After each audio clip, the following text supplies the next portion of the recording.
क्या आपने कभी सोचा है कि अरबों वर्षों में हमारी दुनिया कैसे बदल गई है? आइए समय की शुरुआत तक वापस यात्रा करें। लगभग 4.5 अरब वर्ष पहले अंतरिक्ष के शून्य में बेतहाशा घूम रहे एक पिघले हुए गोले हमारे ग्रह प्रवाह में एक दुनिया की कल्पना करें। यह एक कठोर दुर्गम जगह है जहां तेज तूफान और ज्वालामुखी विस्फोट अराजकता और उथल पुथल की तस्वीर पेश करते हैं। यह पृथ्वी अपनी प्रारंभिक अवस्था में थी, एक विशाल बेडॉल कैनवास जो विकास के ब्रश स्ट्रोक का इंतजार कर रहा था। जैसे जैसे युग बीतते गए, ग्रह ठंडा होने लगा और पहले महासागरों का निर्माण हुआ। जल के ये भंडार आदिम और अदम्य, जैसा कि हम जानते हैं, जीवन का उद्गम स्थल बन गए। इन आदिम समुद्रों से पहले जीवन रूप उभरने लगे। वे सरल एक कोशिका वाले जीव थे जो जीवन की भव्यता के सबसे शुरुआती अग्रदूत थे। लेकिन उनकी सादगी से मूर्ख मत बनो। ये विनम्र शुरुआत, ये सूक्ष्म जीवन रूप वे बीज थे जो विकसित होंगे। जीवन का शानदार वृक्ष जो आज हम प्रजातियों की विशाल श्रृंखला में शाखाएं फैला रहा है। आइए अब प्रीकैम्ब्रियन युग की शुरुआत की ओर थोड़ा तेजी से आगे बढ़ें। एक ऐसा समय जब जीवन ने वास्तव में गति पकड़नी शुरू की। जटिल कोशिकीय जीव प्रकट होने लगे। जीवन का खाका और अधिक जटिल होता गया। ये जबरदस्त बदलाव और विविधता का समय था। एक ऐसा समय जब पहला बहुकोशिकीय जीव अस्तित्व में आया। ये जीवन के पहले बड़े नृत्य का मंच था, विकास का एक बैले जो अरबों वर्षों तक जारी रहेगा। हमारी दुनिया को ऐसे तरीकों से आकार देगा और नया आकार देगा जो लगभग अकल्पनीय है। यह परिवर्तन का, विकास का, अन्वेषण का समय था। एक ऐसा समय जब जीवन ने पहली बार अपने पंख फैलाने और उड़ान भरना शुरू किया, और इसलिए हमारा ग्रह अपने मार्ग पर चल पड़ा। विकास की एक यात्रा जो अरबों वर्षों तक चलेगी। उग्र शुरुआत से लेकर जीवन के जन्म तक, सरल कोशिकाओं से लेकर जटिल जीवों तक मंच तैयार किया गया था। वह शुरुआत थी, लेकिन वास्तविक विकास तो अभी शुरू हुआ था। क्या आप एक ऐसी दुनिया की कल्पना कर सकते हैं? 80 टन तक वजन वाले और 20 फीट ऊंचे प्राणियों द्वारा शासित मेसोजोइक युग में आपका स्वागत है। एक उल्लेखनीय अवधि जो 180 मिलियन वर्षों तक फैली हुई है, जिसे आमतौर पर सरीसृप और डायनासोर के युग के रूप में जाना जाता है।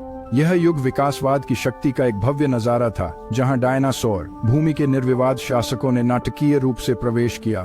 प्रारंभिक ट्राइसिक काल में डायनासोर सरीसृपों का एक और समूह मात्र थे, लेकिन जैसे जैसे समय आगे बढ़ा वे विविध प्रकार की प्रजातियों में विकसित हो गए।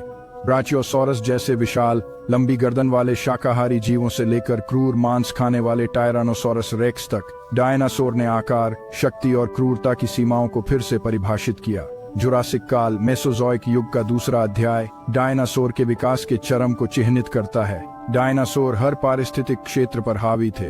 वे शिकारी और शिकार, दैत्य और बौने, तेज और सुस्त थे। ये एक ऐसी दुनिया थी जहां का शासन था योग्यतम की उत्तरजीविता को उसके सबसे कच्चे रूप में प्रदर्शित किया गया।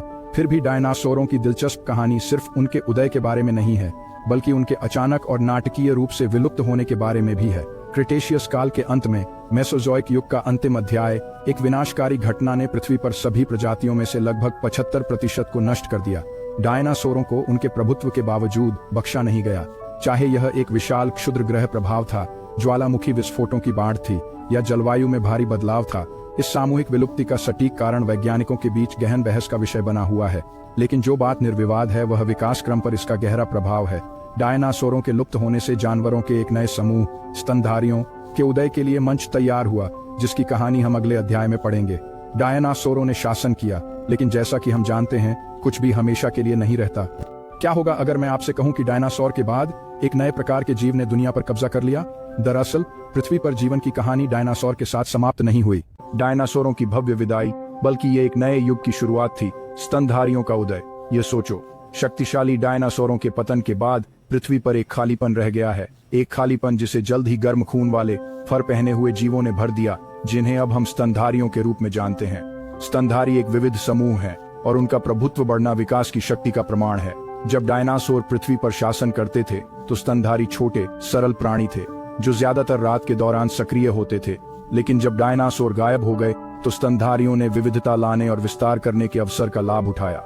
लाखों वर्षों में ये जीव विभिन्न प्रजातियों की एक श्रृंखला में विकसित हुए।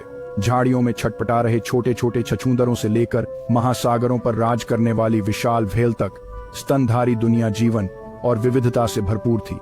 विकास ने उन्हें समुद्र की गहराई से लेकर सबसे ऊंची पर्वत चोटियों तक हर संभव वातावरण में जीवित रहने और पनपने के लिए तैयार किया। इन्हीं स्तनधारियों में से एक समूह उभरा पृथ्वी पर जीवन की दिशा को महत्वपूर्ण रूप से आकार देगा प्राइमेट्स एक विशेष समूह है जो अपने बड़े मस्तिष्क और अत्यधिक लचीले हाथों और पैरों की विशेषता रखते हैं। समय के साथ वे कई अलग अलग प्रजातियों में विकसित हुए, जिनमें बंदर, वानर और अंततः पहले इंसान शामिल थे। विकास की इस भव्य कहानी में प्राइमेट्स उस समूह के रूप में सामने आते हैं जो मनुष्य को जन्म देगा, वह प्रजाति जो दुनिया को किसी अन्य की तरह बदल देगी।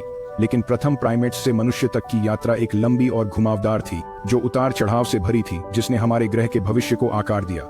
डायनासोर की दुनिया की राख से स्तनधारियों का उदय हुआ और एक ऐसे प्राणी के लिए मार्ग प्रशस्त हुआ जो सब कुछ बदल देगा। और वह प्राणी, प्रिय श्रोता, हम हैं। लेकिन यह विकास की दुनिया में हमारी यात्रा के अगले अध्याय की कहानी है। क्या आपने कभी सोचा है कि हम मनुष्य कैसे बने? हमारी यात्रा की कहानी एक मनोरम गाथा है जो लाखों वर्षों तक फैली हुई है। शुरुआत में ही हमारी कहानी होमिनिड्स, हमारे सबसे पहले जात पूर्वजों के साथ शुरू होती है। अफ्रीका 6 मिलियन वर्ष पहले। इंसानों के ये शुरुआती रूप हमारी तुलना में वानरों से अधिक मिलते जुलते थे, लेकिन महत्वपूर्ण बात यह है कि उन्होंने पहले ही 2 पैरों पर चलना शुरू कर दिया था, जिससे मानव जाति के विकास के लिए मंच तैयार हुआ। कुछ मिलियन वर्षों में तेजी से आगे बढ़ते हुए हम होमो हैबिलिस से मिलते हैं, जो हमारे पूर्वजों में मस्तिष्क के आकार में उल्लेखनीय वृद्धि दिखाने वाले पहले व्यक्ति थे और साथ ही पत्थर के औजारों के उपयोग से जुड़े पहले व्यक्ति थे। इसने मानव विकास में एक बड़ा कदम उठाया, जिसमें बुद्धिमत्ता और अनुकूलनशीलता के शुरुआती लक्षण दिखाई दिए। लगभग 2 मिलियन वर्ष पहले होमो इरेक्टस का उदय हुआ, जिसमें और भी अधिक मानव जैसी विशेषताएं प्रदर्शित हुईं। वे अफ्रीका छोड़ने वाले पहले होमिनिड थे, जो एशिया और यूरोप के कुछ हिस्सों में फैल गए।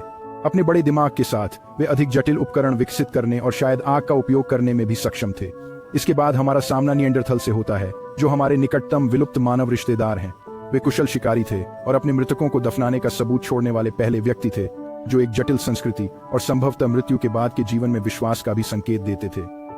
अंततः लगभग 3 लाख वर्ष पहले होमोसेपियंस यानी हम अफ्रीका में विकसित हुए। हमारे बड़े दिमाग और भाषा, कला और जटिल विचार की क्षमता के साथ हम पूरी तरह से एक नई नस्ल थे। होमोसेपियंस के रूप में हमने भाषा विकसित की, एक परिवर्तनकारी विकास जिसने हमें ज्ञान साझा करने और समाज बनाने की अनुमति दी। हमने तेजी से परिष्कृत उपकरण तैयार किए, आग पर नियंत्रण करना सीखा और अंततः खेती का आविष्कार किया और खानाबदोश जीवन शैली से स्थायी समुदायों की ओर अपना पहला कदम बढ़ाया। हालांकि हमारी यात्रा यहीं नहीं रुकी। हमने शहर बनाए, लेखन और जटिल राजनीतिक प्रणालियां विकसित की और प्रौद्योगिकी में महारत हासिल की। प्रथम होमिनिड्स से आधुनिक मानव तक की यह यात्रा हमारी प्रजाति की अविश्वसनीय लचीलापन और अनुकूलनशीलता का प्रमाण है। शिकारियों से लेकर शहर निर्माताओं तक मनुष्य ने एक लंबा सफर तय किया है। हमारी यात्रा हमारी प्रजातियों की अनुकूलन क्षमता और लचीलेपन का प्रमाण है। और कौन जानता है कि मानव विकास का अगला अध्याय क्या होगा? हमारी निरंतर विकसित हो रही दुनिया का भविष्य क्या है?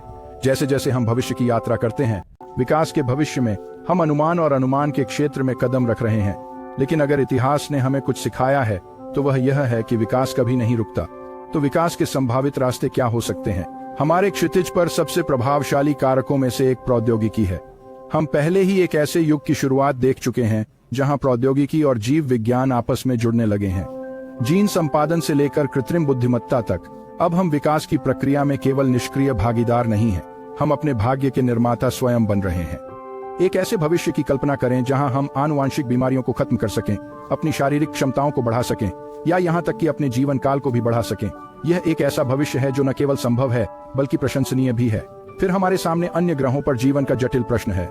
जैसे जैसे ब्रह्मांड के बारे में हमारी समझ का विस्तार होता है, वैसे वैसे अलौकिक जीवन की खोज की संभावना भी बढ़ती है। यदि हमें पृथ्वी से परे जीवन मिलता है तो यह निस्संदेह विकास की हमारी समझ को नया आकार देगा। यह वस्तुतः संभावनाओं का एक ब्रह्मांड खोलेगा। जीवन विकासवादी मार्ग अपना सकता है। और आइए अन्य प्रजातियों के चल रहे विकास के बारे में न भूलें। जैसे जैसे पर्यावरणीय परिस्थितियां बदलती रहेंगी, वैसे वैसे हमारे ग्रह पर रहने वाले जीवन के रूप भी बदलते रहेंगे। जिस प्रकार डायनासोर ने स्तनधारियों को रास्ता दिया, कौन जानता है कि सुदूर भविष्य में कौन सी प्रजाति प्रभुत्व में आ सकती है। यह एक दिलचस्प विचार है ना? लेकिन याद रखें, ये सिर्फ अटकलें हैं। भविष्य आश्चर्यों से भरा एक विशाल अज्ञात क्षेत्र है। विकास एक जटिल पेचीदा प्रक्रिया है जो अनगिनत कारकों से प्रभावित होती है, जिनमें से कई के बारे में हम अभी तक जानते भी नहीं हैं। यह खोज की यात्रा है और हम सभी इसका हिस्सा हैं। दुनिया विकसित होती रहती है और हम भी। सवाल यह है कि आगे क्या होगा? तो हमारी दुनिया कैसे विकसित हुई है और ये किस ओर जा रही है? हमने समय की शुरुआत से लेकर डायनासोर के युग और स्तनधारियों के उदय से लेकर मनुष्यों के उद्भव तक की यात्रा की है। हमने विकास के उस सतत धागे पर विचार करते हुए भविष्य के बारे में अनुमान लगाया है, जो हमारे अतीत, वर्तमान और भविष्य से जुड़ा हुआ है। जैसा कि हमने देखा है, हमारी दुनिया निरंतर परिवर्तन की स्थिति में है, जिसे विकास की शक्तियों ने आकार दिया है। याद रखें, विकास कभी नहीं रुकता। भविष्य को अनुकूलित करना और आकार देना हम पर निर्भर है।